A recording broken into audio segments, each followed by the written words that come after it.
So it is, what is today? I've lost track of time. Is it Saturday yet? It's Friday. Oh, that's right. Friday the 13th. That's important to some people. Yeah. Oh, they're down the street. They're having a Halloween in July party at local bars. That's anything to sell more beer for them, right? Exactly.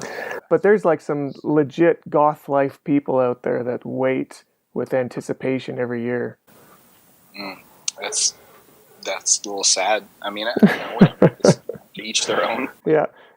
Christmas doesn't do it for them. Halloween's kind of watered down, so we're waiting for Friday the 13th so we can pretend like we're murdering people. Right, yeah. It's either that or, you have to start making up different stuff like 420, Yeah. or, the May the 4th, That's right. Yeah, these are all little niche things, hey? Well, guys, we are live now. Episode number 10. We're into double digits here with my friend and colleague and jiu-jitsu savage, Eli Knight, who is a YouTube sensation. You've probably watched many of his videos. He's well over 50,000 followers now, or subscribers now on YouTube, killing the game there. How's it going today, Eli? Oh, it's going good, man. How are you doing? I am super. We just had a massive thunderstorm here, so I'm really happy that we're not in the middle of it right now, because we were getting hail and thunder, and like nobody's gonna be able to hear anything on this podcast. Oh, I just missed it then. Missed it. It's like lucky Friday the 13th. Yeah, that's right. I don't know. You're supposed to have good luck on this day. I don't know how it works. I don't know. Only if you worship the devil. Yeah. Okay. Well, I mean, safest that way. I do some leg locks, so I think I'm in the mix. It's basically the same thing. Mm-hmm. Yeah, you're going to hell. It's a more fun way of doing it. I haven't had to sacrifice a virgin yet. I mean, I pop some ankles, but it's just easier. Yeah. Popping virgin ankles. That's like a title or something, man. I don't discriminate either, man. Whenever I hear some of you guys, man, and like Kent Peters, he's always like that too. He'll wrist lock a 12-year-old man. He didn't. that guy's a legit savage. Like, yeah. I worry about his students sometimes, but as long as I'm on the periphery, it's just funny. Right. Yeah. I'll leave that to them. Yeah. Well, besides your videos, which are awesome, by the way, and we'll get into those in a bit, I want to touch on, firstly, your own funniness. Because of the people out there making videos, you are one of the few that are also making memes, which I deeply appreciate. Well, that was inspired by you, man. I mean, I see how you guys do it. And, when I say you guys, I mean, there's, you're kind of the elite of that. And so whenever I see some of these, and I was like, man, I want to make something funny. I want to make people laugh, with jiu-jitsu. Like I didn't know that could happen. And, I'm not that quick-witted in person. And, extemporaneously, I don't have the chops for it, but I can sit there and like look at a picture and be like, if I just put that with jiu-jitsu, then, I'm going to be just like Drew someday. Well, here's the great thing about memes, and you kind of touched on it already, is that you don't necessarily, in fact, at all, have to be quick-witted. There's nothing quick about it, because you can take your time.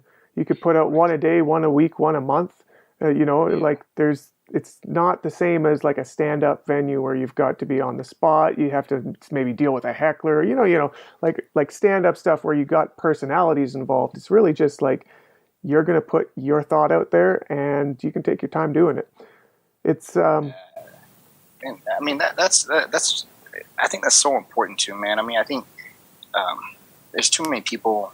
I fluctuate between two worlds in martial arts. Like, I'm a self-defense guy and a sportive guy. And I think that's why, like, some of my videos appeal to people because, it's like, wait, they can't figure out which one I am.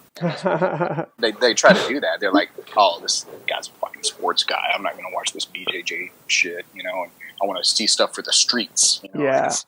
And then you have the flip side of it. It's like, I don't give a shit about the self-defense. I'm just doing this for fun, for a sport. And I'm just like, man, whatever you want to do is cool. Just make sure you're intellectually honest about it. But both sides, I think, can have fun.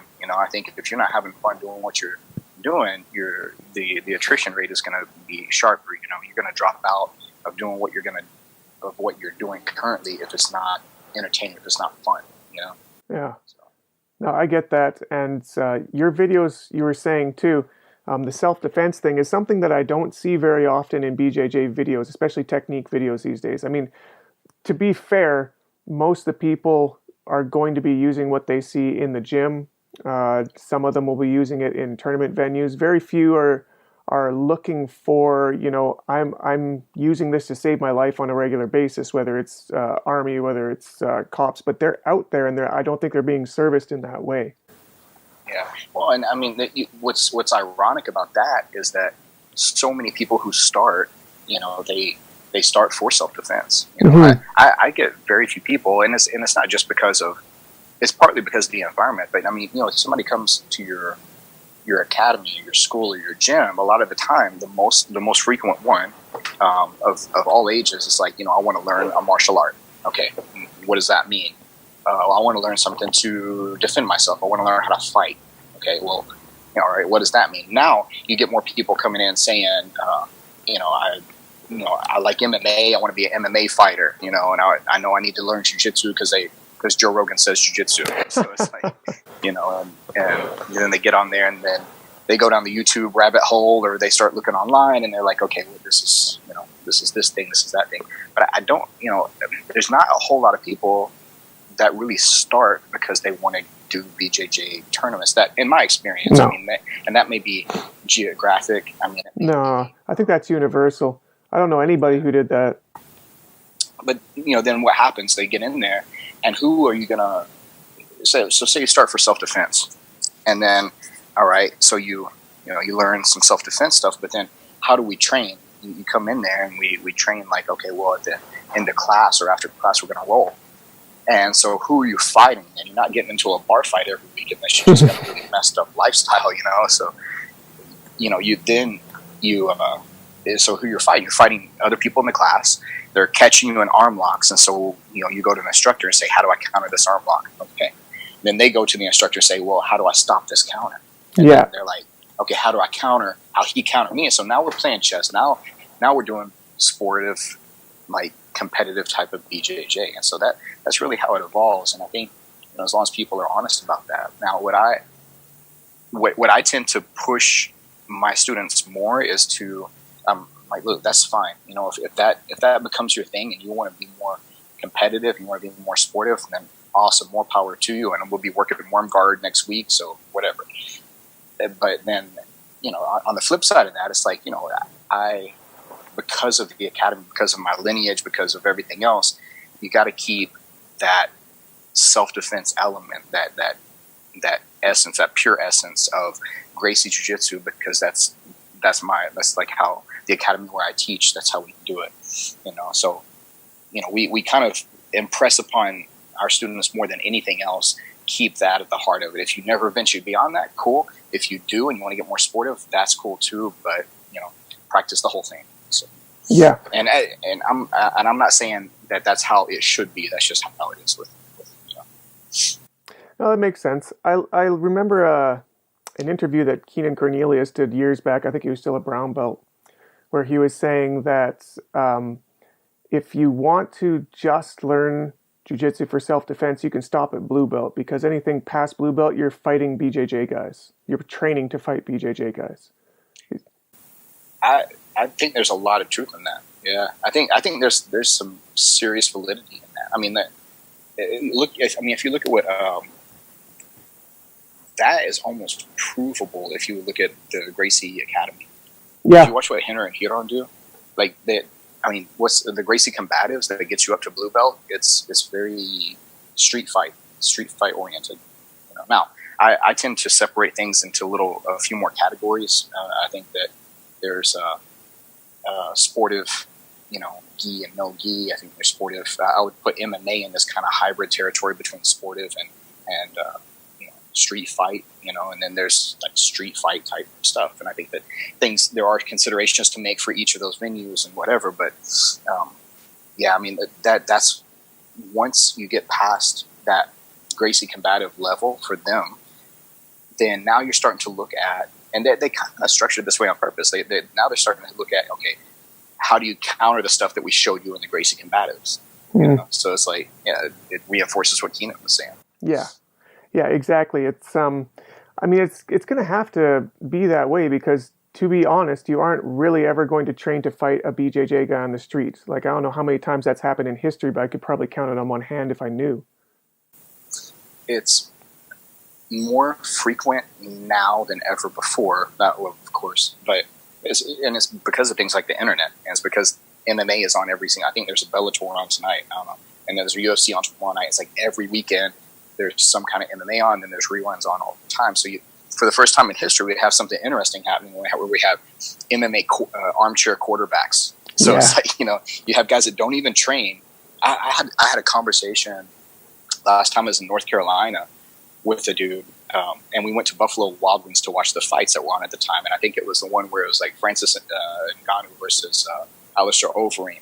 And we were watching the fights, and this dude is sitting there telling me all this stuff. And I'm like, and it was one of those moments like, bro, do you even train? You know, I wouldn't, because he was telling me all this stuff. And I'm like, I know he doesn't even train on the regular. He has very little exposure to actual training, but he knows all this stuff. I know guys that have fantasy MMA teams, like fantasy football teams, that don't train. That's hilarious. It's the weirdest thing to me, you know, which it shouldn't be, you know, because, you know, it's such a popular sport now. But, and, you know, somebody can have a fantasy football team if they want to do that kind of thing. And that's not really weird. I mean, you know, I don't expect if somebody watches football or basketball or something regularly and knows all about it, I don't expect them to, you know, be going out and training football and basketball all the time. But in martial arts, it's just different, you know. Jiu-jitsu is different. Well, it is strange, though, because if you're an armchair quarterback, you could know all the plays, you could know all the players, you could know all the stats and have like a pretty good understanding outside of the actual application of the sport. Whereas if you're an armchair MMA fighter or MMA fan, you could know all the moves, you could know all the names, all the people, all the matches. But you're not ever worried that you're going to be out on the street and a football game breaks out. Yeah.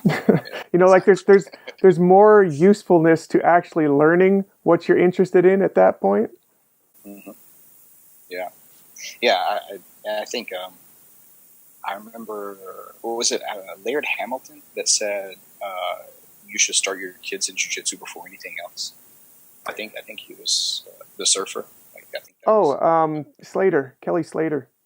That was Kelly Slater? Oh, yeah. Okay. I was later for some reason. But yeah, I mean, and you hear things like that, and you hear things like, you know, Jocko made put a huge boon out there for jiu-jitsu whenever he said, you know, because somebody asked this former Navy SEAL hard ass, you know, like what martial art or whatever should you practice first? And he said, no, jiu-jitsu before everything.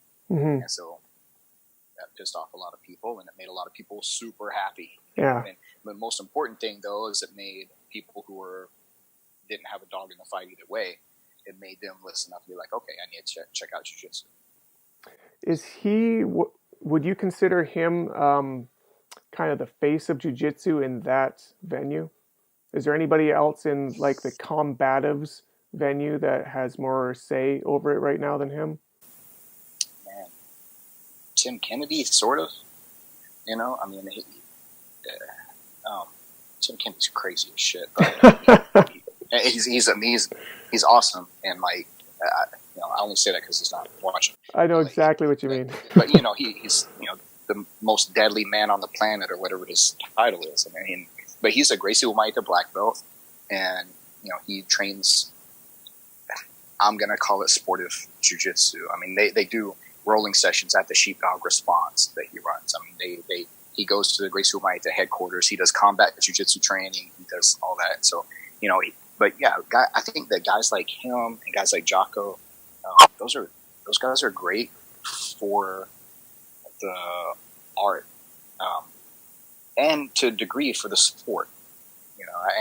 And I think that I you know, like I said, I think if somebody wants to train BJJ just for the sportive element of it, that's great, that's fine and everything. But I don't feel like that's gonna keep it alive.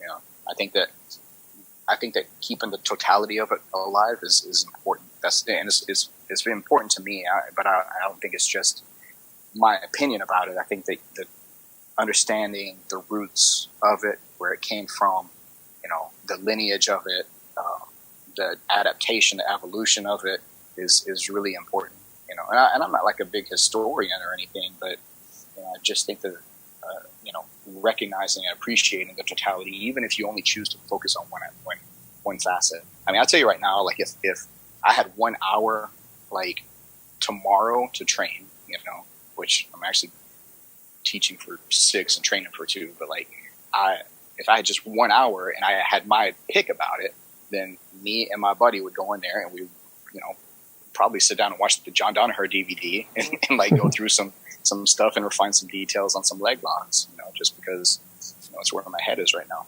But you know, let's edit that part out and let me redo that and say that no, I would go in tomorrow and like train and refine the stuff that I'm going to put on my DVD that's going to come out a little bit later.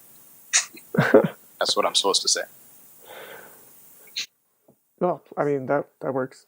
So your lineage is a pretty interesting, it's a cool lineage, in my opinion. And a lot of people who don't know much about Brazilian Jiu-Jitsu would know your lineage by name, which is Royce Gracie. Because like we're saying, MMA, Royce Gracie, it's the same thing. It's synonymous to a lot of people. Right. Yeah. Yeah. I mean, I can kind of go through that quickly if you'd like me to, or I can. Yeah, go for it. Abbreviate. Okay. Yeah. So when I started martial arts when I was about 14 years old, and I live in Kentucky. So if you were 14 years old in Kentucky, you did Taekwondo or karate. That was pretty much it, because we're, you know, kind of geographically challenged. But I did have access to a guy who was training. He was already a black belt in jiu-jitsu, like, but it was, I call it Japanese jiu-jitsu just because it makes more sense. There's a long story behind that, but we'll say it was Japanese jiu-jitsu. It wasn't Brazilian jiu-jitsu, obviously.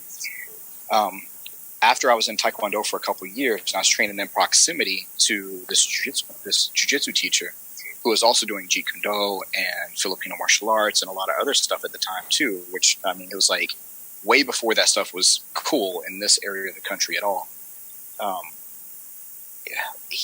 I noticed that, I don't know, I started to do a little more research on my own, and I decided that that's what I want to be doing. So I started training with Jason Hawkins, who's he's a black belt under Royce Gracie with me now too, but I started training jiu-jitsu under him and other stuff too. The only other thing I've really kept as up with, even close to, as jiu-jitsu over the years is Muay Thai. And so I do train Muay Thai pretty on the regular. So after I was training with Jason for just a little while, the UFC came out, and we're like, oh shit, this is a little different than the jiu-jitsu that we were currently doing. You know, there's something different about this, something special about this. So then, we started kind of doing some research, and we actually had a connection in Evansville, Indiana, through a gentleman named Jeff Westfall, who is an absolutely brilliant martial artist. This man is one of the most brilliant minds, period, but martial arts minds, like, this guy's forgotten more about martial arts than most people will know in 5 lifetimes. It's just ridiculous, you know. And he had already done some private lessons with Helson Gracie and done some training with some different, like, jiu-jitsu, like Brazilian jiu-jitsu guys, which is really rare because, I mean, you had to make a journey from where we were to be able to find anyone doing Brazilian jiu-jitsu. And as time elapsed, around 1996, I think, Royce was doing a seminar in, I believe, St. Louis. And it was 95. I hadn't graduated high school yet. So anyway, we started kind of going to these seminars. Royce would have a seminar in Louisville, or he would have a seminar in St. Louis or Memphis or somewhere close by. Then we would start to go to camps, and some of us went out to like Torrance, where he was at the Gracie Academy with Oriel. And just through that, he started just kind of recognizing the Kentucky guys, and then asked if we wanted to be a Gracie Academy association, which is what they called it back then. A few years later, he would go off on his own and start the Hoist Gracie Network, and we stayed with him. So, Three Rivers Martial Arts, where I currently teach and have all my life, that's one of the flagship networks under the Hoist Gracie Association. So it is kind of interesting because, like, back then, you may go to a Hoist Gracie seminar back then, and he would show, something. He would show like something that we would consider very sporty these days. He would show maybe like a spider guard technique. But there wasn't really any conversation about sport versus street back then. It wasn't really a thing. It wasn't really self-defense this, self-defense that. It just because it wasn't labeled, it was just implicitly understood. It was inherently understood, kind of, that when we're practicing a punching headlock defense, then obviously this isn't something you're going to go enter a tournament, because there weren't a whole lot of tournaments honestly back then either. Yeah. So kind of fast forward over the years, we get to this where we are now, and the atmosphere has kind of changed a little bit. It's very important within the Hoist Gracie Network that you know the self-defense, the essence of what we consider Elio Gracie lineage jiu-jitsu. But there it is. Yeah, well, that makes sense because Hoist himself he's the direct son of Elio Gracie. Is that correct? Correct. He is the youngest. He's the baby of the family. He's still got that baby face. yeah. He's man, that dude, he is in some amazing shape. Like, he posted recently on Instagram, he went to the doctor for like a physical and got his biometrics done and all that. And biologically, he is, right now he's, I think, 50 years old. Yeah. Maybe 51. And his biologically, he was like the 34-year-old, I think. Wow. I mean, he runs. It was ridiculous. Last time he came to a seminar, before he ever even came upstairs, where our academy is, downstairs is the gym area. And I go down there, and I'm walking to the restroom, and I'm like, I look over, and I'm like, oh, well, shit, there's Hoist. He's already here, and he's on the treadmill, and he ran 10 miles, and then came upstairs to start the seminar. And I'm like, wow. That if he doesn't get his run in for the day, then you probably don't want to be around him. That's his meditation, man. That guy is phenomenal. That's crazy. So, besides the fact that he's always been a badass, like we were saying, worldwide renowned, that synonymous name with UFC, he is very, very ardent about the self-defense, like you're saying, similar in the way that I think that Hickson is trying to pull that direction of jiu-jitsu, you know what I mean? But he's the only one so far that I'm aware of that has differentiated his black belts by the bar on their belt. So do you want to get into that a little bit? Sure. Yeah, so that's the most frequent question I get of course. On anything. Like, if I ever make a video, if it gets to 10,000 views, there's going to be at least one or two questions about that damn blue bar. And I don't mean to say it disrespectfully, but it's just, I answer this question so many times, but I've got it pretty good now. But basically, the Valencia brothers,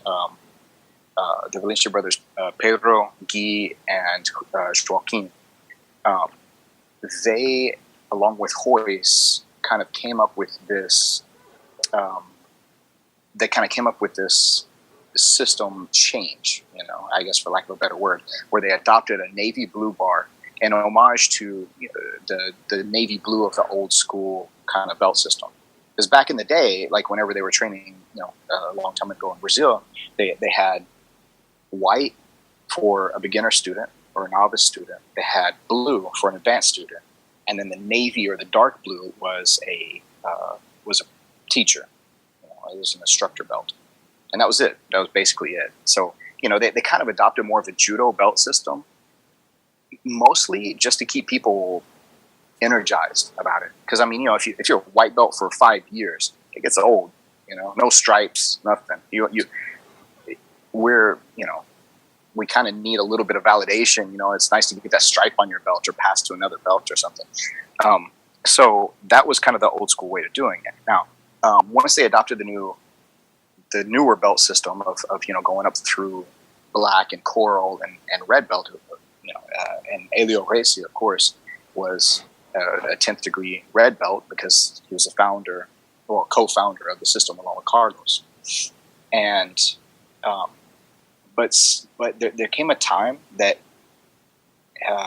there were people in Brazil being promoted that had questionable lineage, had questionable backgrounds and everything else. And because of the political nature of it, it was kind of like a political protest that Elio Racing would wear a blue belt. And this was kind of a famous thing. When he was in Brazil, he would wear a blue belt instead of his red belt.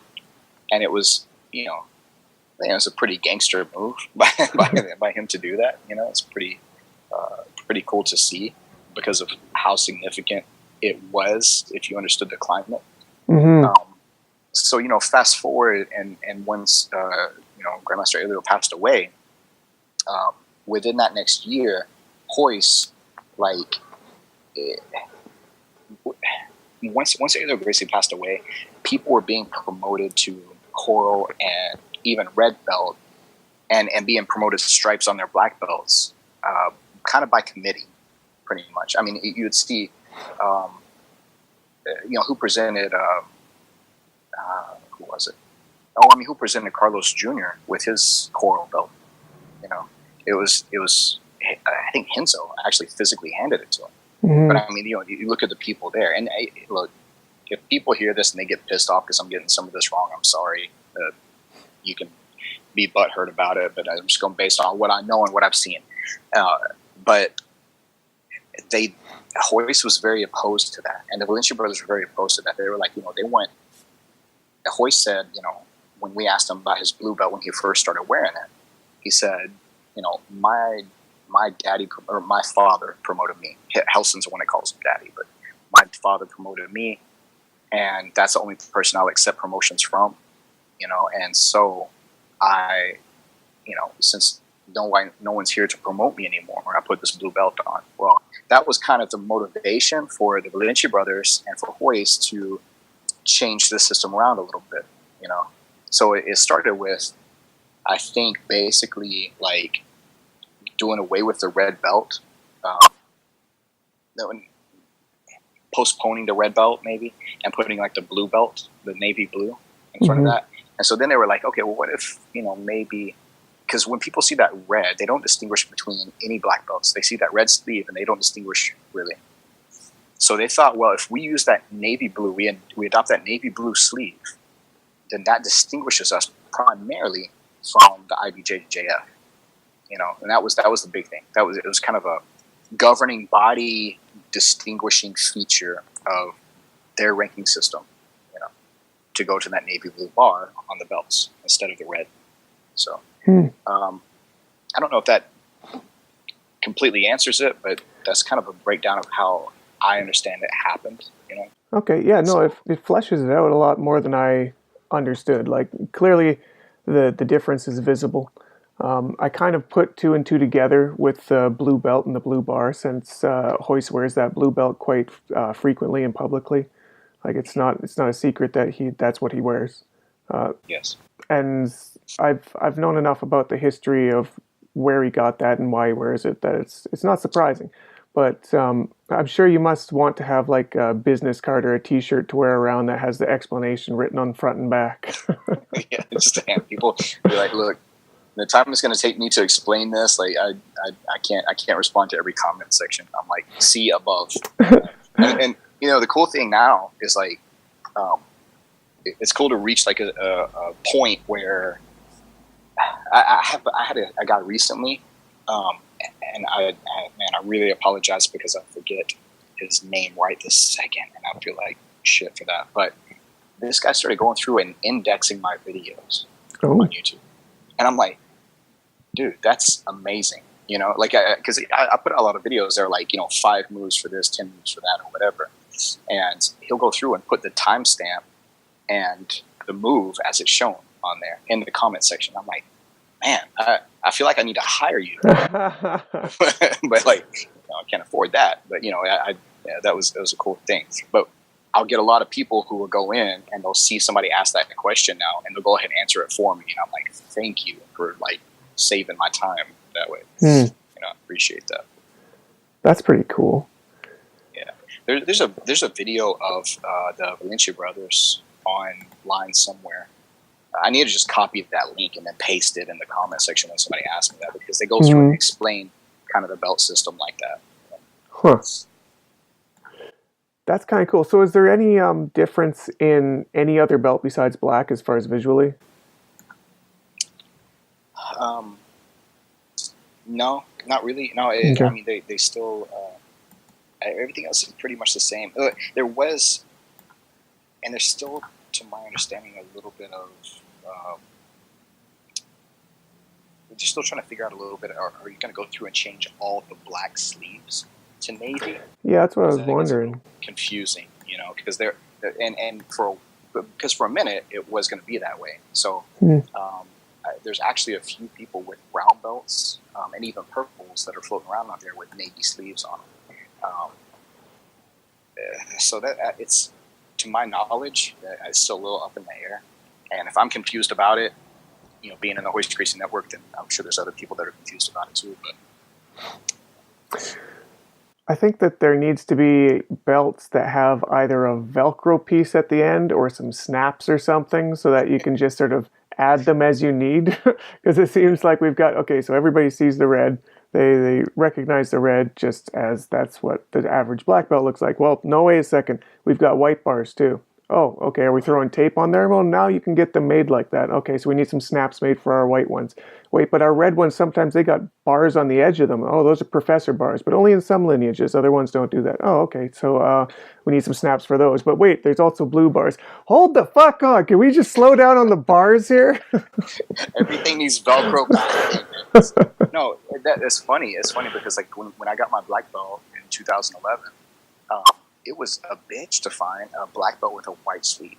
And then I was having to explain that. It's like, why do you have a white sleeve on your black belt? And I'm like, well, it's basically like a damn driver's permit black belt right now, But the true thing behind the white sleeve before red, is that with the white sleeve, you have it was basically considered like a fighter black belt. It was a competitor black belt. The red was more of a teacher or a coach, and then of course the red with the white bars was more the professor.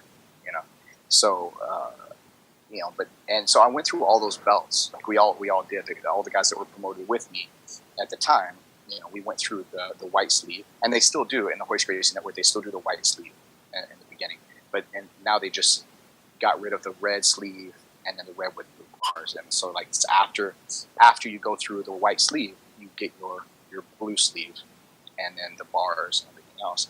So it was basically like there were some time considerations with it, but there were plenty of exceptions to it too. And I saw people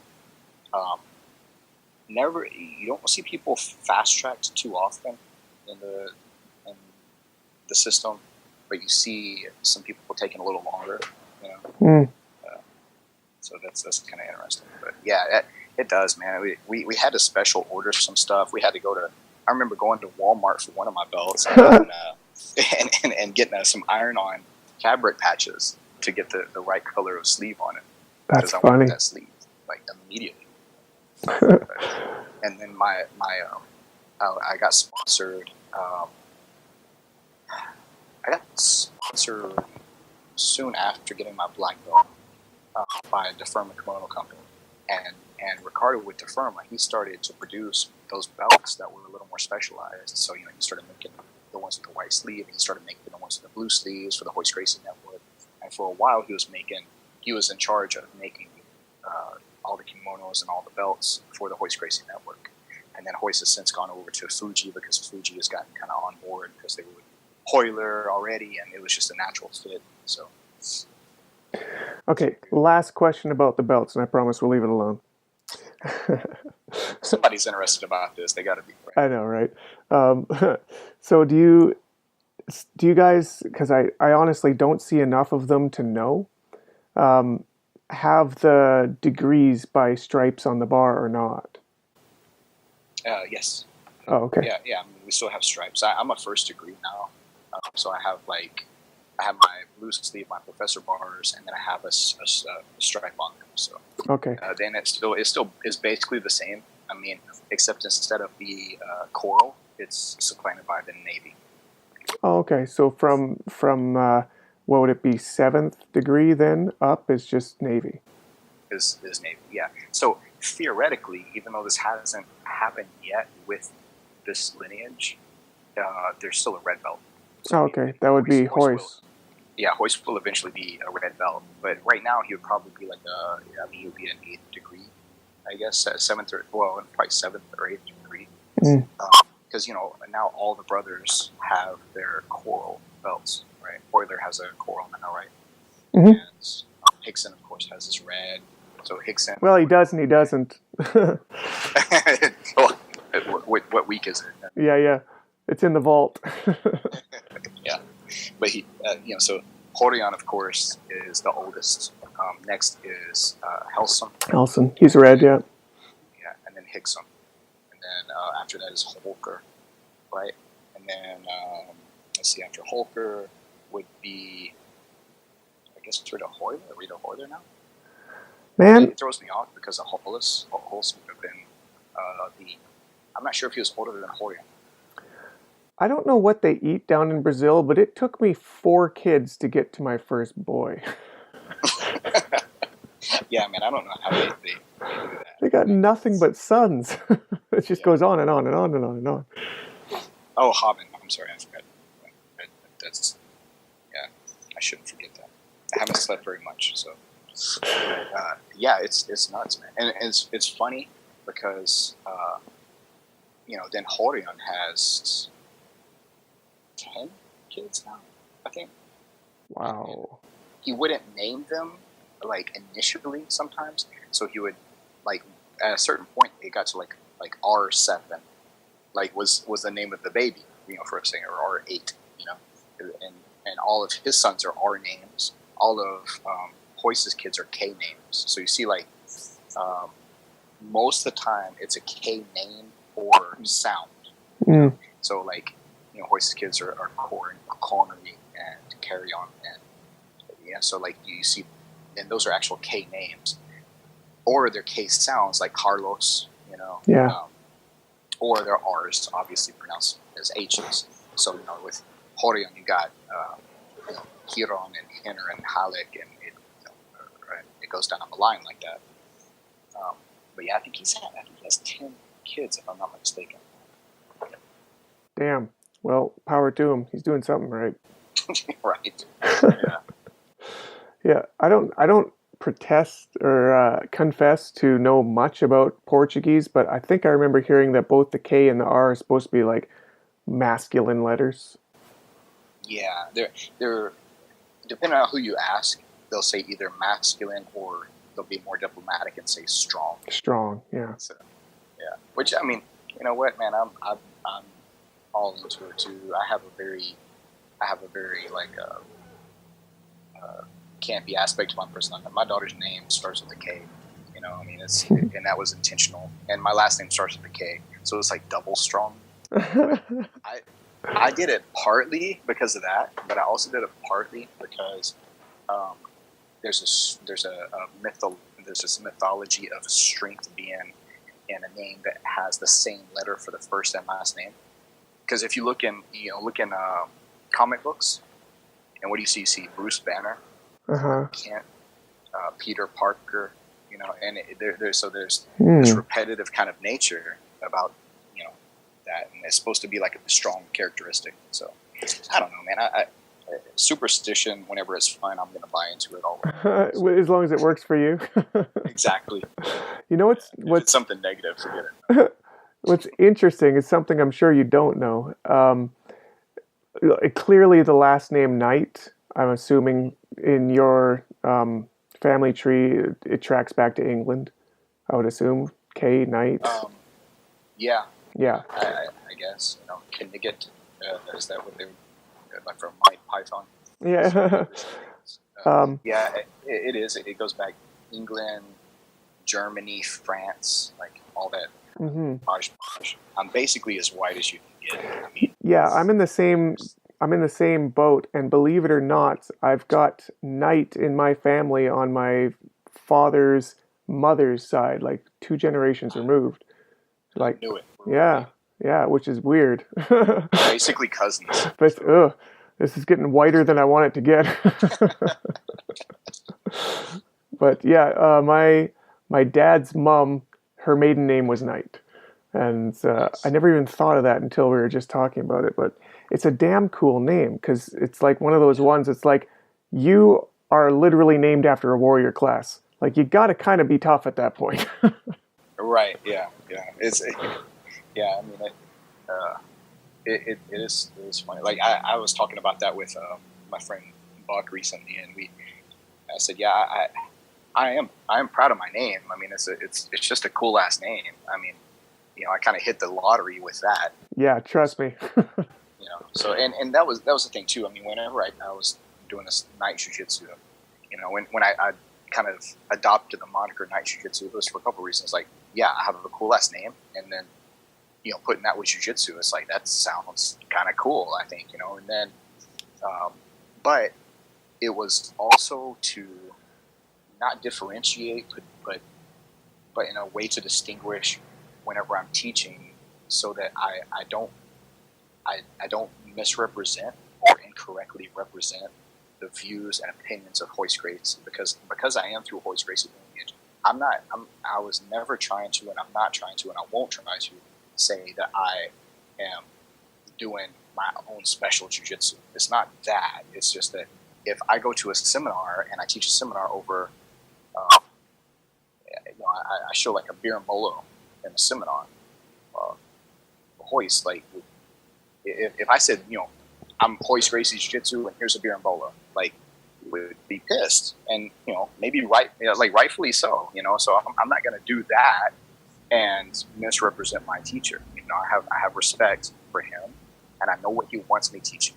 And I will say, whenever I'm teaching, I'm like, this is the way that Hoist Gracie does this move, wants this move taught, trained, and this is because of how Eli Gracie did it and everything else. But I mean, and it's naturally, I think it's natural for that to happen. I think it's natural.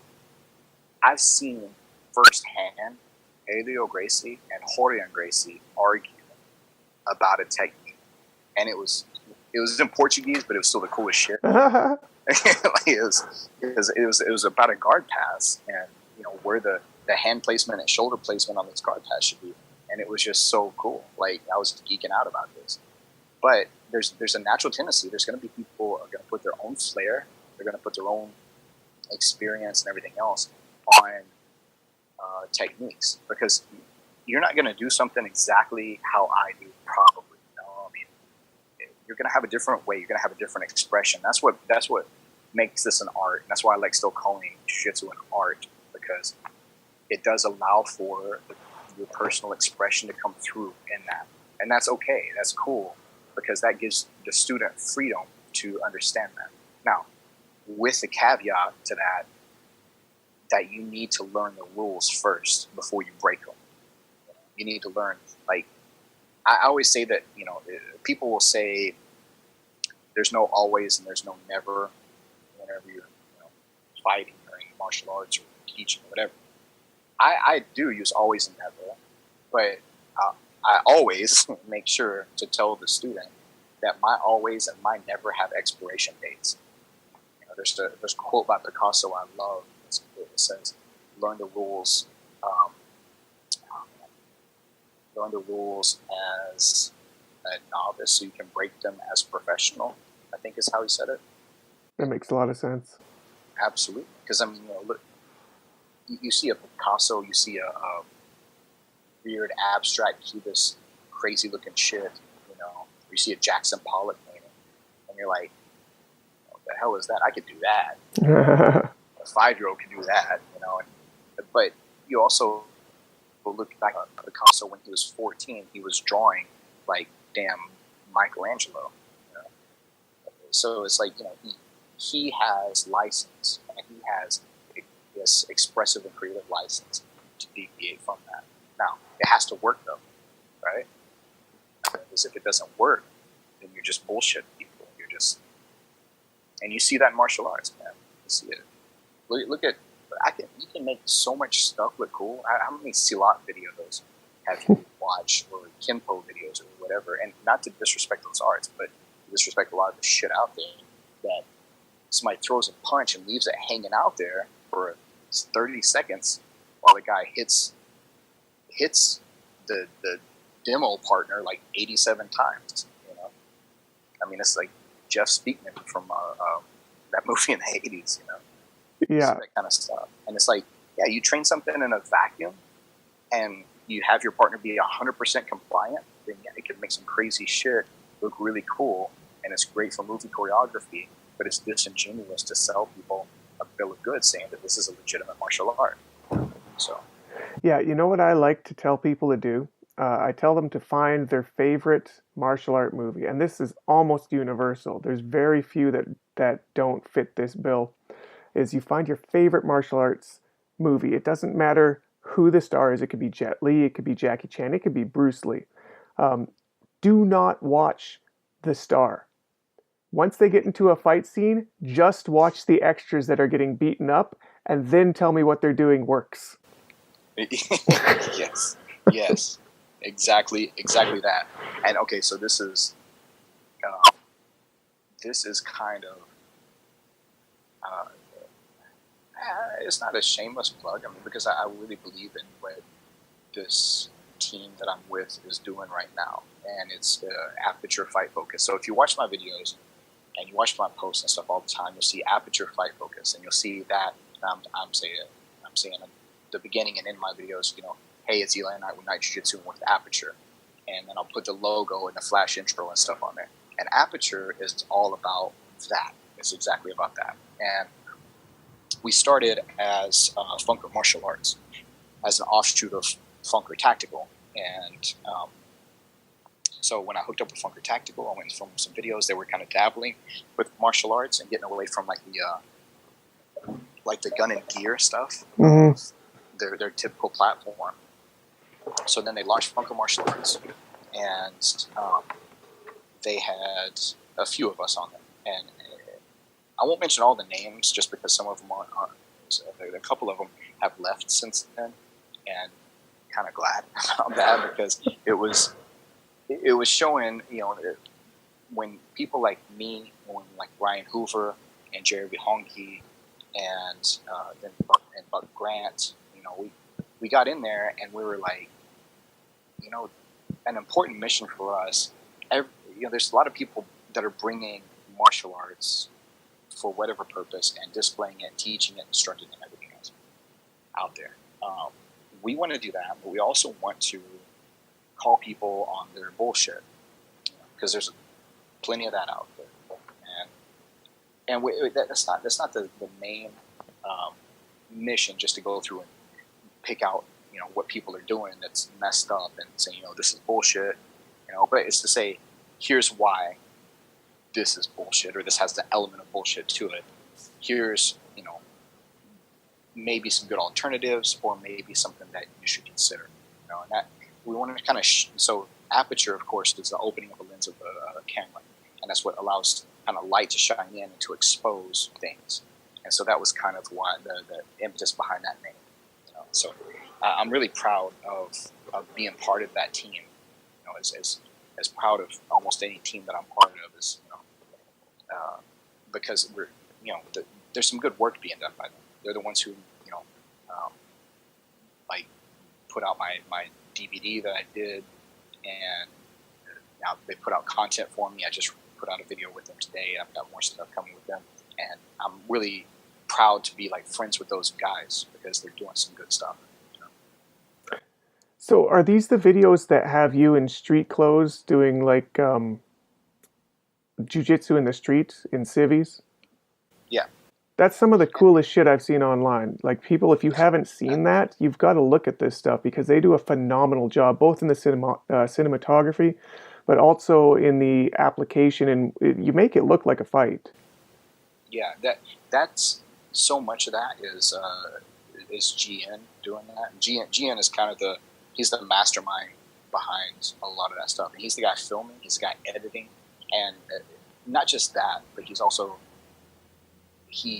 there's a video I put out where he was being interviewed about the kind of process, and he talks about his process, about how he looks at the shot and how he kind of frames it.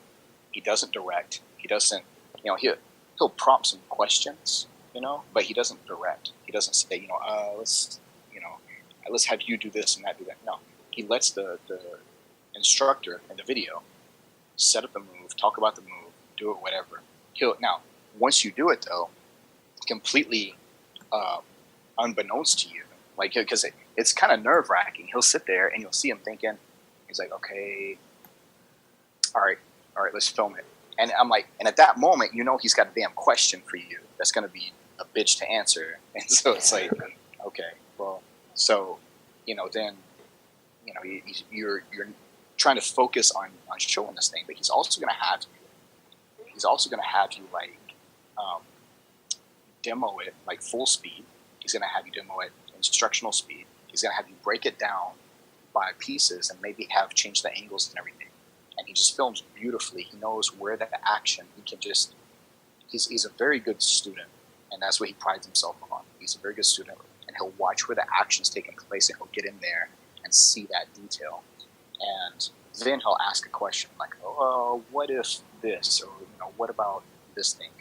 And you have to, on the spot, if you don't know that thing you just showed inside and out, you're going to be in some trouble. So, and I appreciate that, because I love, you teach, you're an instructor, you know how it feels to have what if questions. Now, sometimes it's some stupid stuff, but I always appreciate the what if questions in class. And yeah, same. There's not one that, even if I've heard it a billion times, even if I'm like, do you really just ask that? I'm still happy to answer it, because I feel like, man, for that person in that moment, it like fixed the technique, Yeah. So It's actually, I found it does the instructor a service too, because there are so many moves that we get good at, that we get used to doing, that are our moves that are learned like 50% kinetically. Like once we've done it enough times, we've got the reps in, we don't really think about the step-by-step so much as the fluidity of putting, this is the move, I'm going to do the move, there's the move. But if someone says, but what if, or why, this, why can we move our elbow this way or something? It's actually, if you know the move, like you're saying, if you understand the move inside out, it's actually quite easy to describe why or why not you do something, but you may not have ever put that into words. Yeah, and that's why if I'm for trainings and an instructor, they cannot be an instructor unless they have taught kids classes. Because there's just something, because kids will ask the most random, weird questions sometimes, and stuff that you wouldn't have considered and no adult would have considered, showing them that. And so you're gonna have to really think, okay, I gotta break this all the way down to formula. I mean, how far back do I have to take this? I have to set up a whole situation now, and it's and that makes you appreciate it, though, because there's plenty of times over the years, and I've been teaching for, I started teaching way before I should have, probably close to 20 years of actual just teaching, and given that I've been doing this for like 25 years or so, 26 maybe, like that, that was kind of a fast track. But yeah, and there were times I was stumped. There were times I just had to be like, I don't know. This is just how it was taught. This is how the technique was conveyed to me. So this is how it's done, because my teacher told me so. But now I feel like, and that's why I like doing videos. That's why I like doing instructionals. This is why I like doing demos, because I have faced so many of those what if things that I can kind of head them off at the pass, like, oh, got it. I know exactly what you're about to ask me, and here it is. Like, this is why, and it's a great feeling, man. to me, there's nothing better than teaching and seeing the look in someone's eyes that gets it. Mm-hmm. I taught a women's self-defense class yesterday. That was maybe my favorite class I've taught in months. And it was because of like, you know, there were like 15 women in it, and there were a few of them that were, I heard the moment of like, oh, you know, it's like that's what I'm wanting. That's what I do it for. You know? Yeah. You got it right there. Yeah. That's cool. And it's the ones that really bug me the most, the videos you're talking about knowing that there's bullshit in it. And they always seem to go semi-viral online. There'll be some idiot promotion or some stupid company that puts it out there that has nothing to do with self-defense. Like I know, I think the New Yorker or Forbes or some shit was putting out some terrible self-defense video last year. Yeah. There we go, Tech Insider. They have no business in that venue to begin with, but if they wanted to dabble, they picked probably the worst person. Oh, absolutely. And I know exactly the video. Yeah, and here's the thing, like, what are the chances that, how many people saw that? Millions of people saw that. And the people that are seeing that, maybe less than 10%, maybe less than 1% of those people actually train martial arts. So they are seeing what they think is gospel because it's a professional. That's all they know. It's a professional. They're trusted by this company to show these are the techniques that will save your life if ever you need them. And if those are the only things that they remember, if their entire Facebook feed is full of puppy dogs and rainbows, and that's the one thing that gets through, and they're like, okay, well, if I ever get attacked on the street, I'm going to, you know, rabid punch the throat and poke the eyes and like all this Three Stooges bullshit that doesn't actually work against an attacker. Your high heels are a weapon. Yeah. This is the stuff that I think it warrants being discredited for safety's sake. Absolutely, it does, and that's the thing, I mean, and you know, there are some. There's levels. There's so many levels to it. And then, you know, to be completely honest, I didn't know these things existed to a large degree until I hooked up with Funker. And so then when I put out a couple of videos with Funker Tactical, and I see people getting in the comments section who like obviously don't train. You know, they're obviously the guys that are like, well, I would just shoot them, you know, just knee him in the balls, I would poke him in the eyes, whatever. You know, you're exposed for this. So let me tell you how you're messing this technique up. You know, because I don't do anything, and I'm, you know, completely overweight and sitting on my couch right now, like on my phone. But I'm going to tell you how you mess this technique up. There's that, like, there's a degree of it. There's also people who are like Tech Insider lady, and I mean, I don't know how much she trains, how much she probably has a studio full of students. She probably has she's from New York. They listed her credentials on there, and they made it sound very professional. Like she, you know, has done this, she's done that. She's obviously done some seminars or self-defense courses for the crew and everything of Tech Insider. And why would a group of very smart people in a corporate setting trust someone who's not qualified to teach them? You know? So it does. It lends credence toward people like that. And even with all the people chiming in and saying, you know, don't do that, and here's exactly why, and here's a better alternative. Man, it's really hard to get that voice out there, and that's why I think one of the most important uses of social media, like one of the most important things that you can do with YouTube and with Facebook, with Instagram, with Twitter, is, you know, it's a double-edged sword. I don't want to just go on and be a bitch all the time and just be like, this is bullshit, that's bullshit, you know, whatever. I want to do it tastefully, I want to do it respectfully, but I want to do it in a way that is clear that, look, this is dishonest.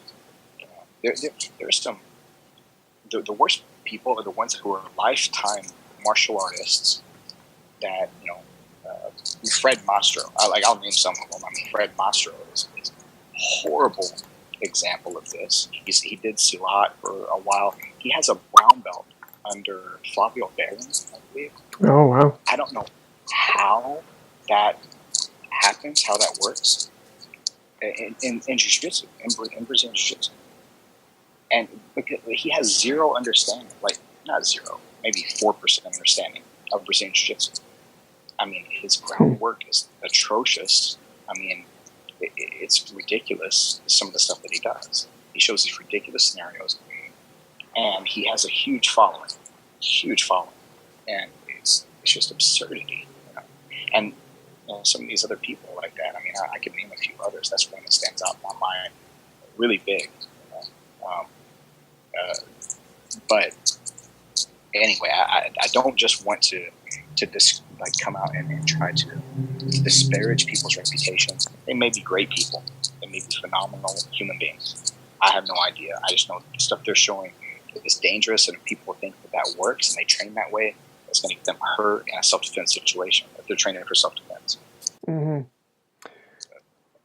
Yeah, I had a newer guy that was in my gym last week, and he's been coming for a few classes now.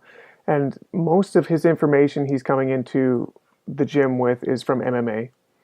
And, he said, I've been watching it for years. We were talking about fights and, the Wayback Machine back to UFC 1 and all that. So he understands that jiu-jitsu is necessary for fighting. But he already started getting into the caveat of, but, in an actual fight, if yeah.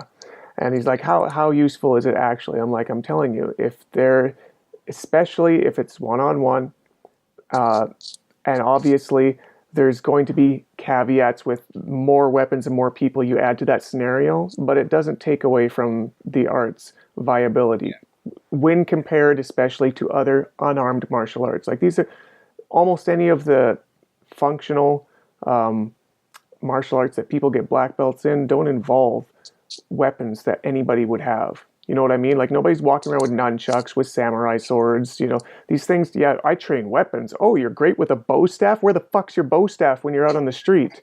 Like, you're wearing that katana under your trench coat like Highlander? Yeah, bitch, you're getting pulled over by every cop, I promise. But this is the argument that just it drives me insane when we see it online, because it's always that, well, jiu-jitsu doesn't work on the streets. So I'm like, listen, nothing works on the streets under the right scenarios. You can keep bumping up that bar to the point that literally no human can survive. So is it that humans aren't good now, or?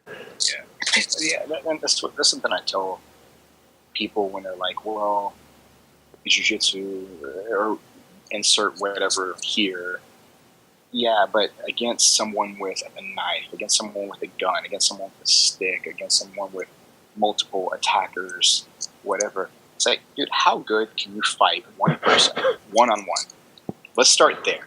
Okay, let's start there. Then, build from there. Like, it's not just different, Like, this is the comparison I always make. You ever watch those old Kung Fu theater movies where, or even in like, I think in like Crouching Tiger, Hidden Dragon, it's like two people are fighting and it's an even match, right? They're just kind of like dead even. Maybe one person has a slight advantage or something. It's pretty even. Then somebody picks up a sword, right? And it's sword versus empty hand, and it's still pretty even. It's like, wait, if it was that close and somebody picks up a sword and it's still that close, there's something flawed with the analogy there.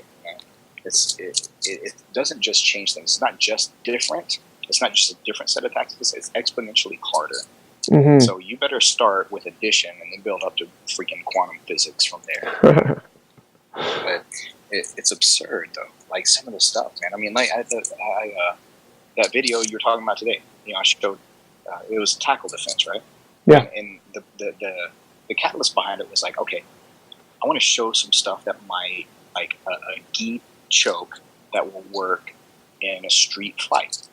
And that kind of choke, so it was, the guy tried to tackle, I sprawled, I grabbed his collar, and then laced him for like a single wing choke.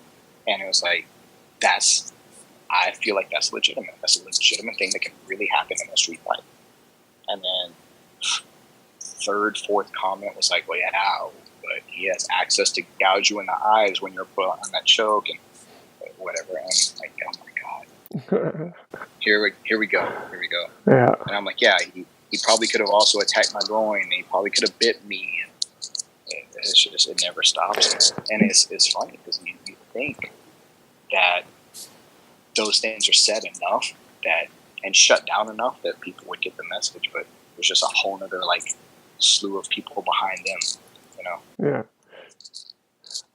It's my favorite when I hear, obviously those normies out there that don't fight, they always bring up those things. But even some of the traditional martial arts, the ones that you don't see in the UFC, surprisingly, like, the Wing Chun's and stuff that are just too effective, they're always like, well, our style doesn't work because if you put it under those rules, we can't gouge the eyes, we can't kick the groin, we can't. I'm like, wait a second. So the only part of your art that works is gouging eyes and kicking groins. I'm already a black belt. There's nothing to that. Yeah, yeah. Well, and how do you train that again? Oh, yeah. How many eyes do you gouge a week? Yeah.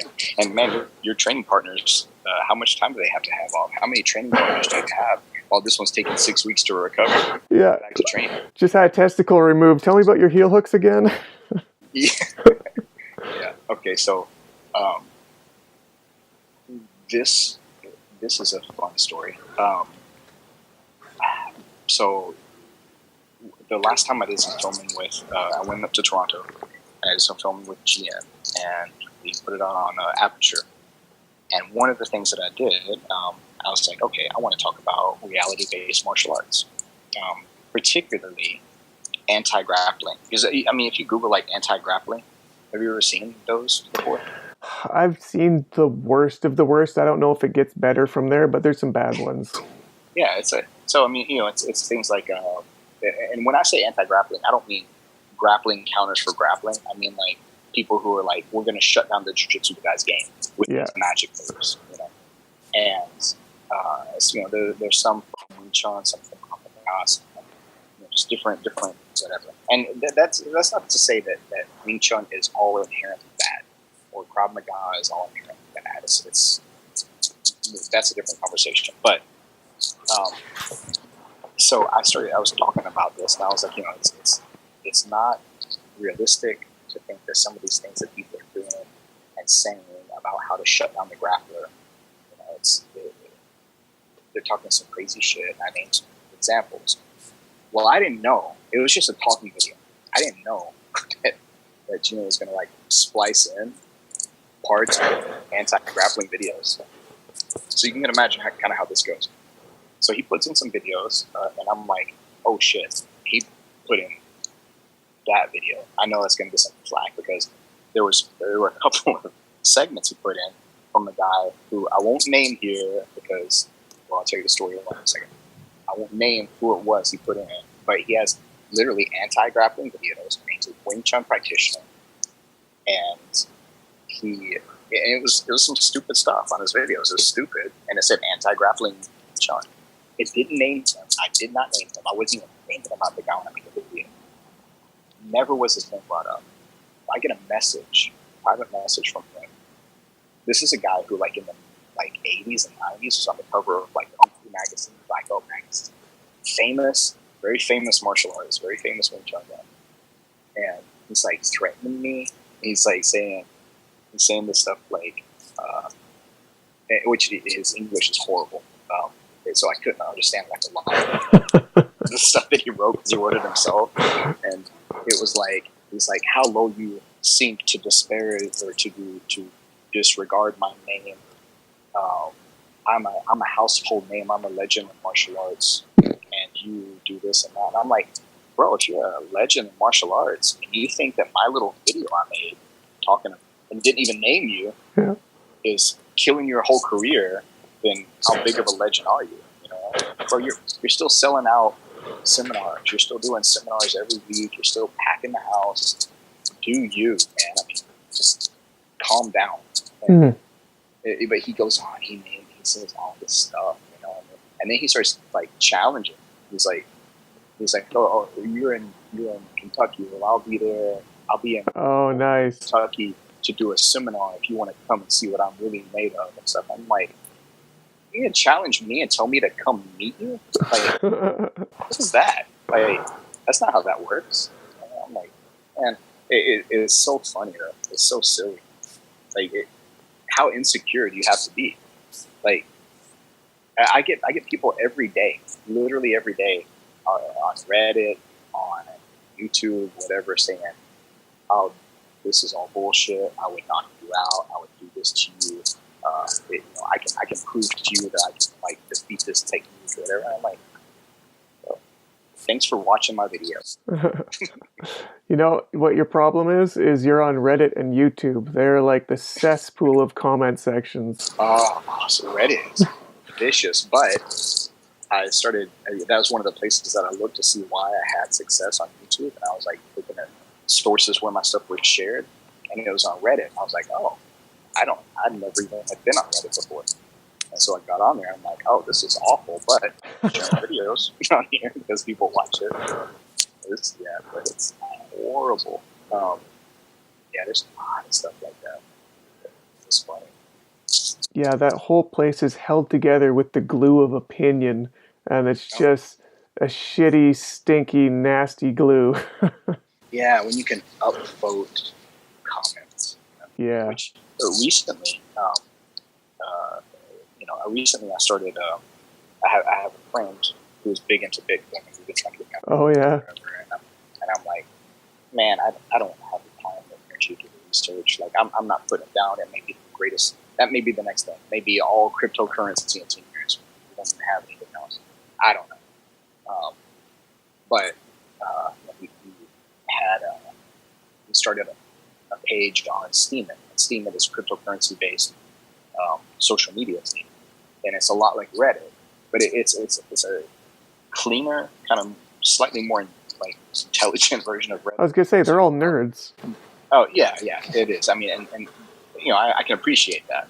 I can appreciate nerds with valid opinions over dumbasses who can't even form a complete thought.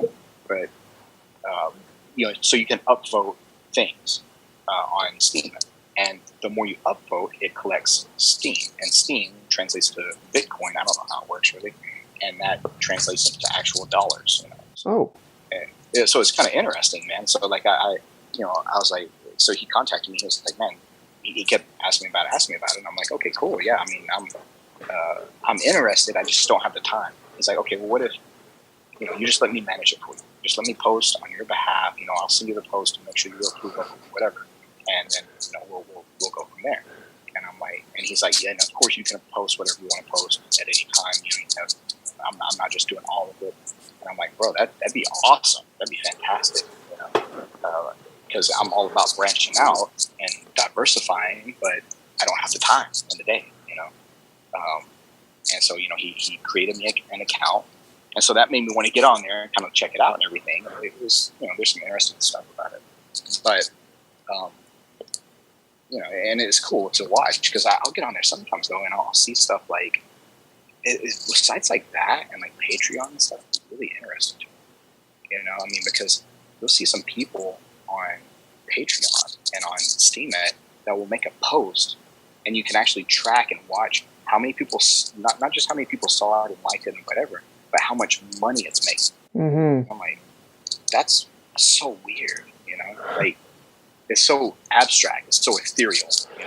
You know what it is, though, in my opinion, is the people that are creating those types of systems, especially what you're just describing with Steemit, they were the 12-year-old kids that were wasting their entire life on chat rooms, on AOL, or, and their mom was telling them that they would never go anywhere and they would never make anything of it, and they're wasting their life, and they're like, fuck you, Mom, I'm going to make something of it. And they grow up and put the big, thick spectacles on, and like, oh, they're spending years figuring out how to do it, and they break through, and now they're the ones that are just laughing. And it's all to get back at their fathers. It's very Freudian. Yeah. Yeah, that's pretty funny. Yeah, some like sitting there, I'm like, I'm going to work through this Oedipus complex. I'm going to make money, Mom. You're going to see. Yeah. That's why this world is getting more and more like fake, in my opinion. Like the more things you look at that are real in this world, 20 years ago would be in science fiction. The science fiction of the 60s doesn't match what the actual science fact of today is, but today is weirder. We're just talking about making money off opinions. That never even made it into the Twilight Zone, Yeah. I remember, I don't remember which one it thinking it was maybe like a Monkeys in Space or something. It was one of the Joe Rogan comedy sets that he said, if I drop you off like in the middle of the woods, like 100 miles from civilization, it's like, how long is it until you can send me an email? He's like, I don't have any idea how all this shit works. He's like, if we all go like dark tomorrow, he's like, I don't know what, I don't know what to do. I can't make a computer. It's like I use this stuff every day and I have no idea how it works. And it's funny, yeah. You're exactly right. You're exactly right. We're living in such a weird era. Mm-hmm. I was thinking about Back to the Future 2, and looking at the future of the time back then, and it's like, yeah, we don't have flying cars yet, not marketable ones, but we have self-driving taxis. We have these weird social media things that weren't even addressed that. Yeah, that's the one that really came out of left field and I think changed the world the most, at least in the last 10 years for sure. Is not only do we have self-driving taxis, but we have a system where you can pull up your phone, which really isn't even a phone anymore. It's just a pocket computer. Nobody uses the phone function on that. Yeah, I actually dread when somebody phones me on my pocket computer. But you can pull this shit out and download an app called Uber, and you can get a taxi that's not a taxi. It's actually just a person pretending to be a taxi to come and pick you up and pay them on the same fucking pocket computer. And that's not weird. That's normal. Yeah. And I mean, what kind of effect is that having on us? Because like, literally, like if I tell you I'm going to do something and I don't put it in my phone schedule that I'm going to do it, it's not going to happen. And I'm sorry. And it's not from me being an inconsiderate or busy or anything else person. That's just because my brain is now conditioned. And dude, I'm old, man. I'm not like a youngster who grew up with this technology and got in the last half of it. I'm an old dude that like I didn't get my first cell phone until I was probably like 25, and so like, but I'm so conditioned to it now that I can't even remember shit. Like it's important stuff. Yeah, stuff I want to do. It still won't happen if I don't have it in my phone with a reminder and on my calendar and everything else. So. I'm telling you, when the next iPhone comes out that literally implants into your brain, everybody's gonna be stepping in line. Oh yeah, I'm right there. I don't care if the government's spying on my every move, And then Tom Cruise is gonna like show up in my house, teleported in one day to arrest me for something that I haven't done yet. That's I had it coming. That's okay. In the name of Scientology.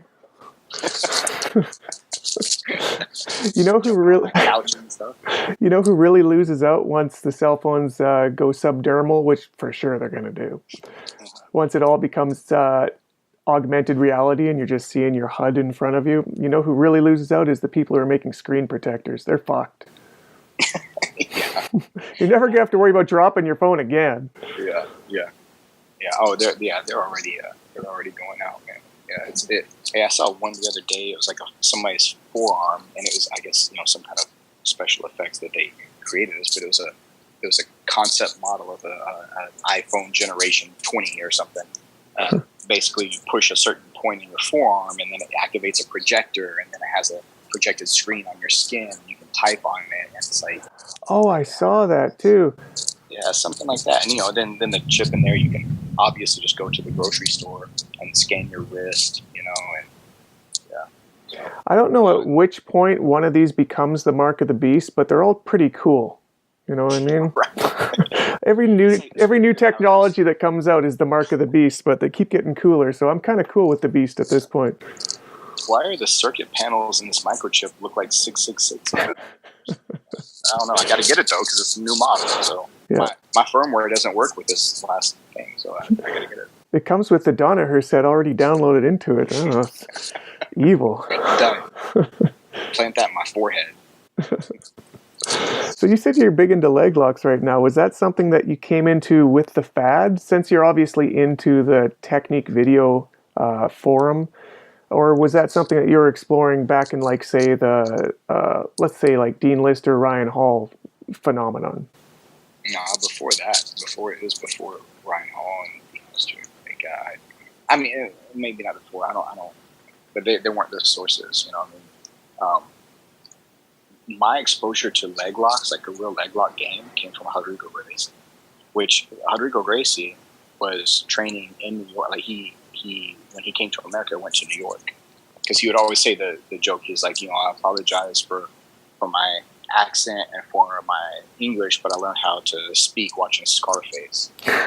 And it was kind of like true-ish because he had the coolest Brazilian New York accent. This weird kind of mesh. But anyway, because he went to the Renzo Gracie Academy. He was Renzo's cousin and Foyce's cousin. And, his father was Hailson. I don't know how to say that. Like, I can't say it because I'm from Kentucky. It's Reylson, not Helson, but Hailson. So that was his dad, and so he wound up as I think late teenager maybe in New York.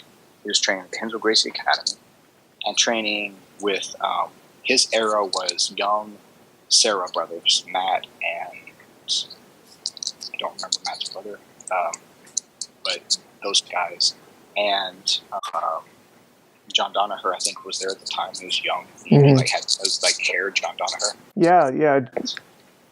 John Danaher. Yeah, John Danaher. Where's that mean? It's coming. Tomorrow. Hold up. Yeah, you gotta make that one. So, anyway, though, like Rodrigo was, we generally had two main people down for seminars, and we trained with two main people, and it was Foyce and it was Rodrigo.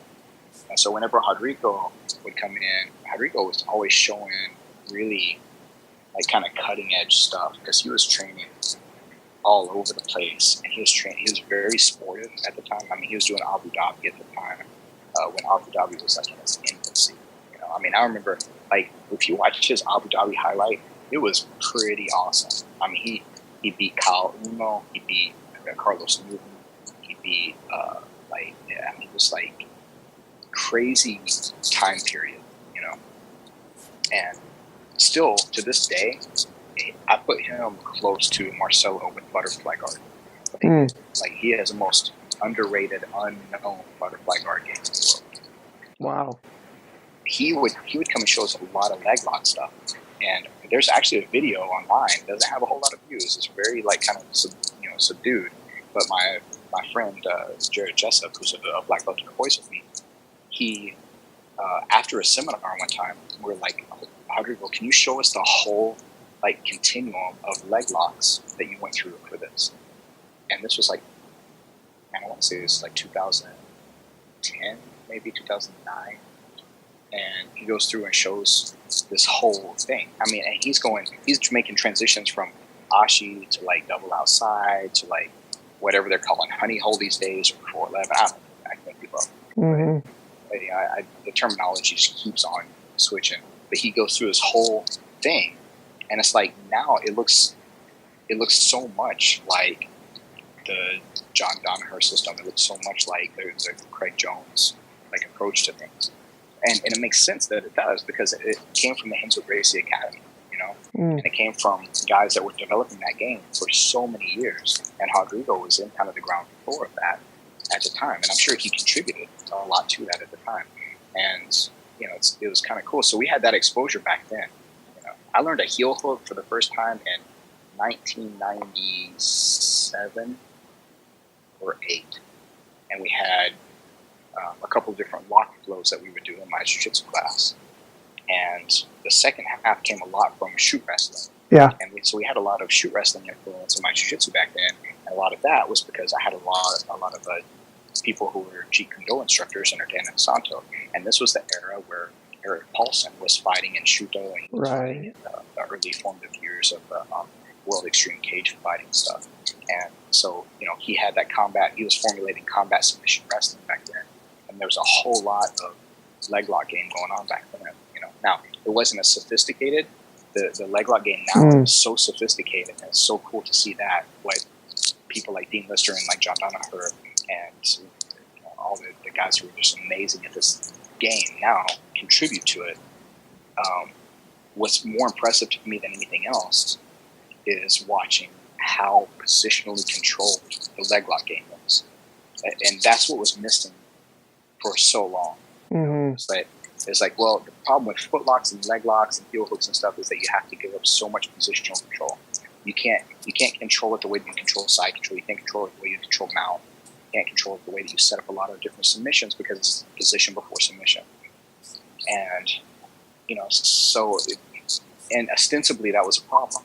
But I mean, well, I'm not going to try to reiterate everything that John Danaher has gone on videos and podcasts and everything, and talked about how you control that position, how the inside leg position, and how pummeling the movement to this angle and controlling the knee line and everything else actually controls the position, makes it solid, and makes you able to execute that lock. And if you miss it, all is not lost. You're not just in a scramble. You're actually left with options.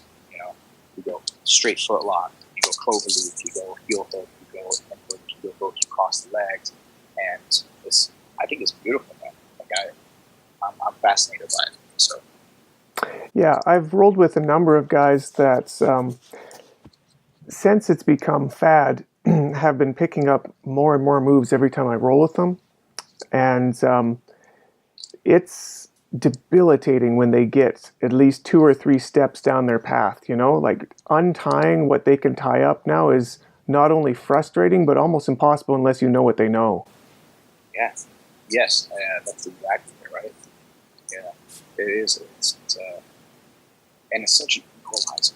And old school guys like myself don't like equalizers. I want to maintain my advantage over the younger guys and the generation for quite some time. And man, that backlog game is such a learning curve to it. I don't know. I have no idea what's going to happen. And I'm anxious to see it. I have no idea though what's going to happen. The generation after the Nicky Ryans, the Roberto Jimenez's, the Portolo twins. Oh yeah, sorry. Yeah. Don't sleep on them. Oh man, like that. It's so funny, man. I remember it was probably 6 or 7 years ago. I watched a Rotolo twins video that they put out. And I was like, well, damn, I didn't think about that. Yeah, same. I think I know the one. Yeah, thanks, 8-year-olds. Yeah. Show me that. Like, man. And, then you have just the archetypes of jiu-jitsu who you can't really imagine them being surpassed, like Marcelo, like Papa Mendes, those guys, were so. I have a buddy who did a private lesson with Papa Mendes because he's got more money than I do. You'd have to. And he said his vacation was ruined. He was out in Cali. He did a lesson he did a private lesson with Boss Rubin. He did a private lesson with Papa Mendes. Within 2 days of each other. And it was like, I was done, man. It was like I had to I wiped out a whole day of my vacation, staying at a hotel and trying to write notes and put stuff on video, and trying to mimic what we worked on, so I wouldn't forget it. Yeah, I've done a 2-day seminar with Guy Mendez, who is the opposite side of the same coin when it comes to those brothers. And same thing. I remember the techniques, but the concepts were really mind-breaking. They changed a lot of how I do things that are kind of in between the jiu-jitsu, Yeah. Yeah, that was one of my goals, last time I was out in LA, was to get down to, they're in Costa Mesa, the Jiu-Jitsu Academy. I was trying to get down there and I never made it to there. So I've never trained with the Mendes brothers before, but November, I think, is the next time they're coming anywhere close to me. And next time I'm out that way, and that's kind of a bucket list kind of thing, is to train as much with those guys as possible, and of course Marcelo and those guys. But it's pretty incredible. I mean, from a conceptual to execution level, what they're doing and what they're formulating, and it's cool to me to watch how they'll get on kind of a theme for a while. They did the Uma Plata theme for a while. They did the the now, which I actually have a membership to the AOJ website, and they're showing some heel hooks and stuff on there, which I think is cool. Like showing in the no-gi classes are showing some heel hook setups and stuff. So, well, here's the thing too. Like, clearly they know how to leg lock, but I think what's better than what I don't know where they're at right now, but historically, looking at their matches, especially in ADCC where that really gets exposed, is their leg lock defense is phenomenal. Like them, makes sense. Tanquinho are the same thing. You know, I don't think either of them would ever at any point be considered like leg lockers, but their defense, their position, and their control and their untying of controlling positions is ridiculous. Yeah, it doesn't really. Some of the things just are so weird. They just don't make sense. I mean, they look so dead to rights caught to me, you know. And I'm looking at the specifics. I'm not just like, ooh, that looks like it hurts. It's like I'm looking at hip control and knee control. I'm looking at, you know, the proximity of the hips and the angles and everything else. But I'm like, how are they not getting that just ripped off their leg? Well, for example, speaking of Tanquinho, didn't he have a match with Eddie Cummings in Polaris? Yeah. Couldn't get tapped. He couldn't heel hook him. He ended up losing a decision, right? Eddie did. Like watching Vinny Margulies versus Gordon Ryan. Yeah. It's like, what are his legs made out of? Like, what is he doing that, you know, it's just so weird. It's cool to see though, you know, because it lets you know the potential of things that are out there where we all got to kind of keep going, you know. Got to keep buying the DVDs. Yeah. Have you got any more on your horizon? Any more of your own? Yeah, I'm going next week to North Carolina to film the what is hoped to be the second volume of the DVD I put out called The Bladed Grappler. So it's knife ground defense. This one's going to be more of a drill-based DVD. So I'm excited about it. We're going to film some more content there too, like mom in North Carolina. So it's going to be exciting stuff. That's pretty cool. Do you? I always wonder with people that have like decades of experience in a martial art, and especially in Brazilian Jiu-Jitsu in America, that means that you're basically touching around the roots of when it came in, of those old school stories. You know, like as if I was going to ask you, what's the story that you want to like light up the internet with? What would be the thing? Oh man, gosh. Well, man, that was tough. I mean, because I was saying, I was around, already training whenever the first UFC came out, you know, and you know those camps, those seminars back in the day, wherever Elio would actually be there, and it was like Elio and Horian and Hoyce, and like being at these places and seeing guys that later on. Being back there and seeing people as purple belts who are now like 5th and 6th degree black belts, like that's kind of crazy. If I understand the question quite right, but yeah, no, I've thought about that too because my daughters are just starting to get into Brazilian Jiu-Jitsu. There are 4.5 and 7, yeah, but it clues into me that if I were to look at myself from their perspective, I was alive during the time that the founder of the art was alive, and they never had that experience. So, like, how old do I look in their eyes? You know what I mean? Like, you were alive when the guy who made it was alive? Right. Yeah, exactly. I mean, so, and then what's that going to be like, to their kids and to, yeah, their students and everything else. So. Well, think about all of these historic founders of martial arts, where it's Jigoro Kano, or you could go way back into the karate eras and the kung fu eras, and these are names of legend, because we're outside of their era.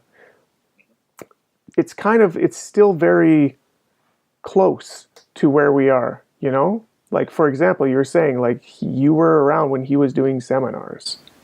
Yeah, and I relate the story sometimes. I actually wrote a blog post about it the other day because it's one of my now, finally, after it's been long enough, it's one of my favorite stories. But of course, for the longest time, it's my most embarrassing moment in jiu-jitsu career. And it was when I was at a camp in Pennsylvania for a week. I was a white belt. I actually got my blue belt from Eli Gracie. Wow. After this, and I don't know how, because it was so embarrassing. I thought that surely to God I would be ostracized from the system. But it was like we were rolling one day, and I was in pretty close proximity to Jordan Gracie and to Grandmaster Elio, and I hooked up with a guy who was a lot bigger. I was kind of a smaller, scrawnier, kid, and I hooked up with this guy, and I slapped hands with him, and we probably shook hands. Slap and bump wasn't even a thing because this is how long ago it was. But and as soon as we did, he slammed his hands into my collar, both hands same time, jammed them in my collar, and I was like, boom, knocked me back. It was almost like a knockout. And but instantly though, like my first thought was, oh well, okay, I've got my guard. He's in my closed guard. He's not supposed to choke me from inside my closed guard, so I'm fine. And then I wake up, and Hoyce Gracie's wife is holding my feet up and seeing if I'm okay. Jordan is sort of standing right beside her. Hoyce is like over here rolling with somebody, asking if I'm okay. And then Elio Gracie is like a few feet away, like looking down at me, like seeing if I'm okay. And I'm like, okay, this is hell. I've died and I've gone to hell. This is what it is, So it's like, but yeah, it was, but it taught me a lot of things. It taught me some interesting things at the time. Well, later, not at the time. But the main reason I ever share that story anymore in class is to talk about don't become overly reliant on the position or the technique in and of itself. You're in a superior position, but it's only superior if you have a superior knowledge of how to use it over your opponent. Right. Like dudes get knocked out all the time from somebody inside their closed guard in UFC.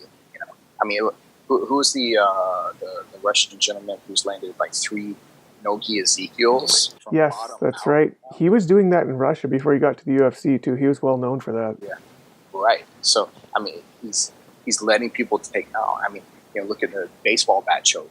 I mean, how many times have you seen Majid Hedge finish that from belly down with somebody on his back and they pass out? Clark Gracie, he finished like that. Yeah. So I mean, when you think about things along those lines, like you have to be respectful of things that it kind of goes. I guess it goes back to the rule I was talking about how you have to learn the rules, right? You have to learn this is a superior position, this is an inferior position. Yeah. This is the hierarchy.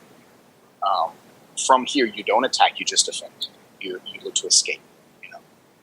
From here, you can attack. And the other person is just defending, and they're not attacking you. You're safe from their attacks. And it's like, yeah, those things are true. They are true, but after prerequisite work and knowledge is gained, and that you still respect, freak occurrences. Mm-hmm. Yeah, there's this thing where you don't know what you don't know. And I was just teaching, like yesterday, I was teaching my adults a bunch of different chokes, and one of them we touched on was a variation of a guillotine choke. And I'm sure everybody knows it as a Marcellotine or a high elbow guillotine.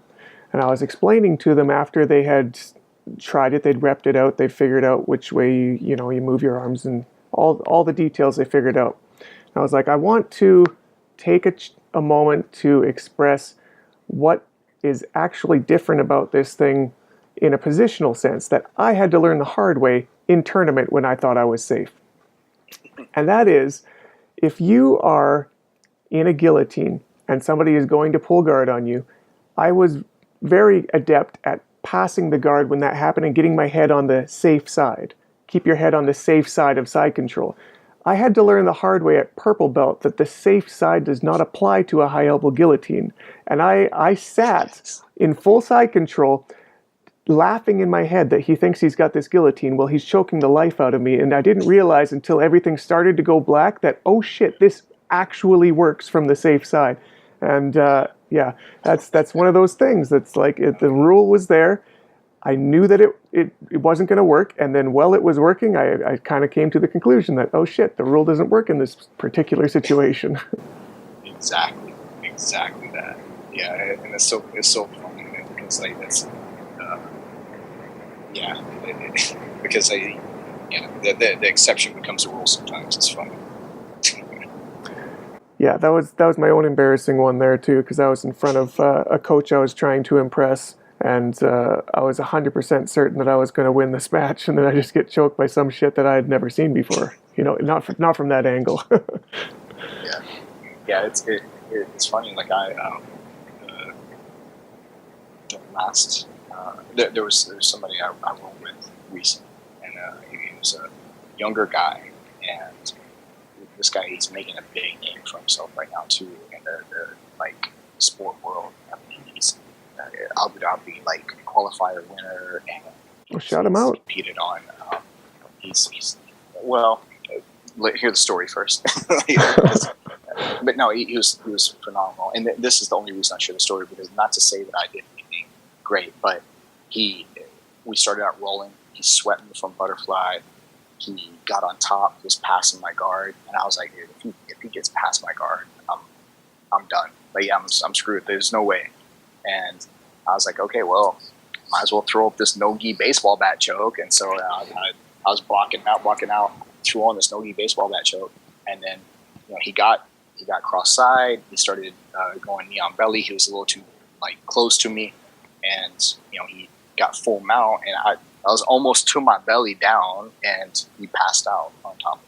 Yeah. And I was like, well, good. I mean, but it was like, that's kind of a Hail Mary that you throw out there, one of those kind of techniques. But yeah, I was not super confident if he got to a strong side control that I was going to do well at the end of that match. And dude is a stud, absolute stud, and the nicest kind of guy, which this is where I'll actually give him a shout out, because him and the guys that he trains with are such good dudes, like such nice guys, and they're out of Kentucky. Joe Bays is one of the guys that trains out of there. Joe Bays, Bobby Emons, they run Nice Guys Submission Fighting, and this was the kid I'm talking about. I call him a kid. He's 21 years old now, and this was like last year, and but he's so good, and this kid's going to be a stud, absolute stud. He's going to wipe people out. So anyway, so Chase Davis is the kid. You got to watch him. He's gonna kill it. He's already killing it. He's gonna just do it. I want to say I've heard that name already. I can't tell you from where. Last thing that I saw him on was the Underground, I think, the Chael Sonnen. Yeah, the Submission Underground. Submission Underground, and he had a really good match on that. He dominated the match the entire time. I don't remember what happened toward the end, but he wanted to lose, and I want to say it was by decision. But he looked so good the whole time, man. This kid, he's not just impressive to watch technically, he's fun to watch. He just is action nonstop. And to see a kid that young too, to see, first of all, to see a 20 or 21-year-old from Kentucky who's not doing meth or get somebody pregnant is pretty impressive. But to see somebody with that kind of discipline and that kind of vision of what he wants to accomplish with specific set goals to accomplish it. Oh man, I didn't have that when I was 20. I barely have that now, so it's impressive. I admire people like that. And the guys he's training with are the best dudes in the world. They call, I thought the name of Nice Guys Submission Fighting, that was an ironic thing, because they're hardcore savages. And, yeah. They want to be. No, they're nice, genuinely nice dudes. Dude, Bobby Emons, Joe Bays, Jessere, those guys are just salt of the earth, man. Kentucky Jiu-Jitsu is so weird. if there's a place in the world that Brazilian Jiu-Jitsu should not be a high level, it's the Midwest of the United States. It doesn't make sense. But we've got Chewy is in Kentucky. Jiu-Jitsu. Okay, yeah. He's in Kentucky. There's Gracie Louisville, and there's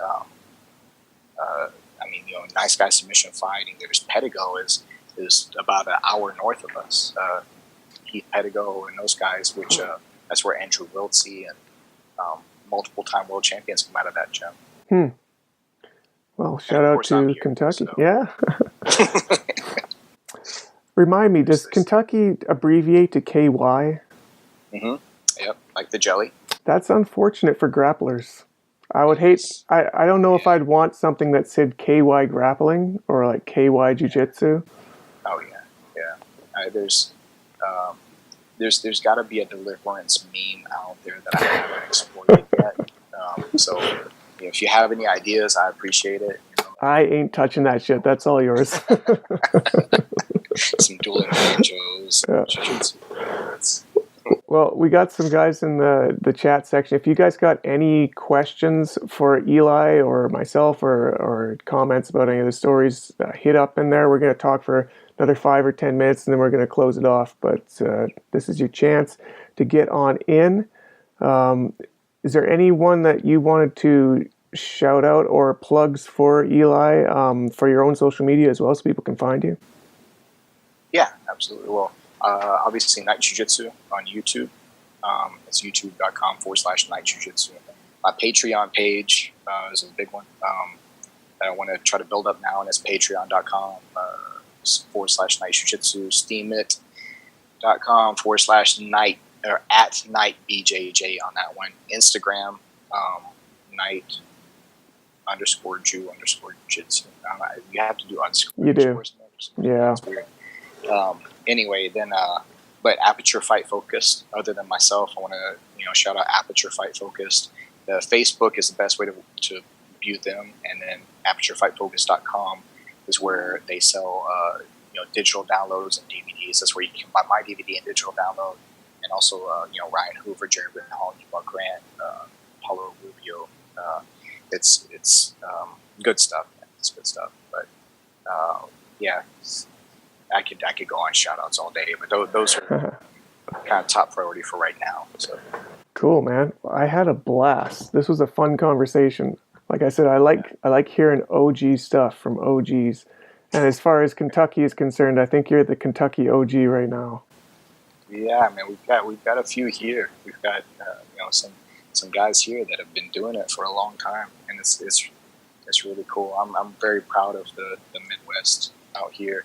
Not just Kentucky, but St. Louis, and J.W. Wright, Rodrigo Vaghi is in St. Louis. I mean, there's